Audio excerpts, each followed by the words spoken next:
நெல்லிக்காய் அவல் சாதத்துக்கு தேவையான பொருள் பார்க்கலாங்க. இது சாப்பாட்டு அவல்னு சொல்லுவாங்க. கொஞ்சம் பெரிய பட்டையாக இருக்கிற அவல், கெட்டியாக இருக்கிறது இது. இதை தண்ணியில் ஊற வச்சுருக்கோம். நம்ம ஒரு 5 நிமிஷம் ஊற வச்சிங்கன்னா போதுங்க. கழுவிட்டு ஊற வைங்க. இப்போ நெல்லிக்காய், பெரிய நெல்லிக்காய் ஒரு 4 எடுத்துருக்குங்க.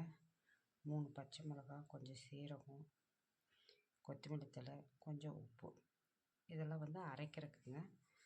தாளிக்கிறதுக்கு நம்மளுக்கு கடுகு, கொஞ்சம் கடலப்பருப்பு, உளுந்தப்பருப்பு, கொஞ்சம் சீரகம், வெங்காயம், பெரிய வெங்காயம் நறுக்கி வச்சுருக்குங்க. நீங்கள் சின்ன வெங்காயம் வேணாலும் போட்டுக்கலாங்க. நெல்லிக்காய் மிக்சியில் போட்டு கொரகொரப்பாக அரைச்சி வச்சுருக்கோங்க. 1 2 பாருங்கள். அடுப்பில் வாங்கி இது நல்லெண்ணெய் ஊற்றி எல்லாம் கடுகு, கடலப்பருப்பு, சீரகம் தாளிப்பு போட்டுக்கோங்க.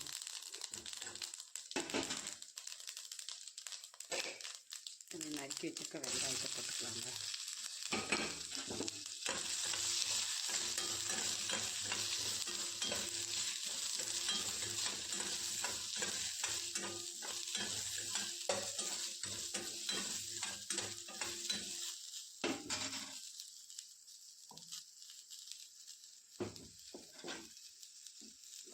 இதில் அப்போ நம்ம அரைச்சி வச்சுருக்க நெல்லிக்காயை போட்டுக்கலாங்க.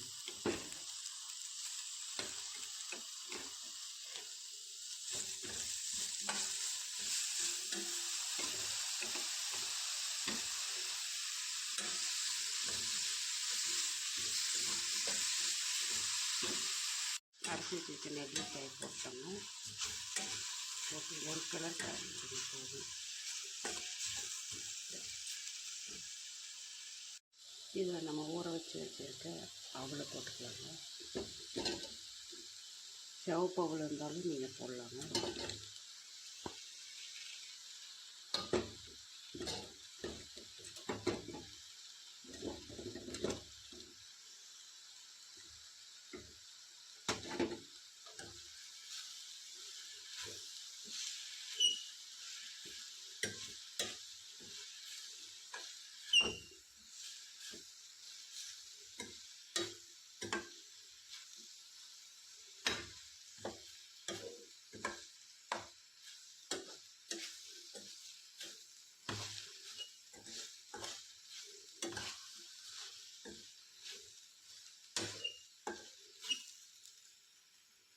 இதில் கொஞ்சமாக பெருங்காயத்தூள் போட்டுக்கலாங்க.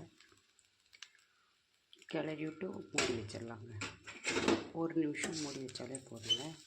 இந்த டிஷ்ஷு ஃபுல்லாகவே நான் சிம்மில் வச்சு தான் செஞ்சுருக்கேங்க. அடுப்பு சிம்லேயே போட்டுருங்க.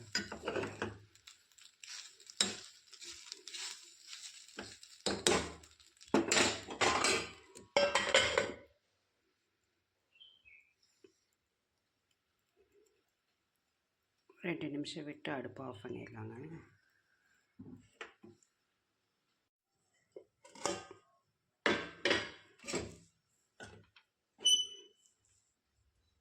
இன்ஸ்டண்ட்டாக நூடுல்ஸ் எல்லாம் செஞ்சு சாப்பிட்றது விடவே இதுவும் இன்ஸ்டண்ட்டாகவே செஞ்சிடலாம். ஒரு 2 நிமிஷத்தில் அவ்வளோ ஊற வச்சு 5 நிமிஷத்துலேயே முடிச்சிடலாங்க. டிஷ் மொத்தமே ஹெல்த்தி டிஷ்ஷு. நெல்லிக்காய் ரெடிங்க.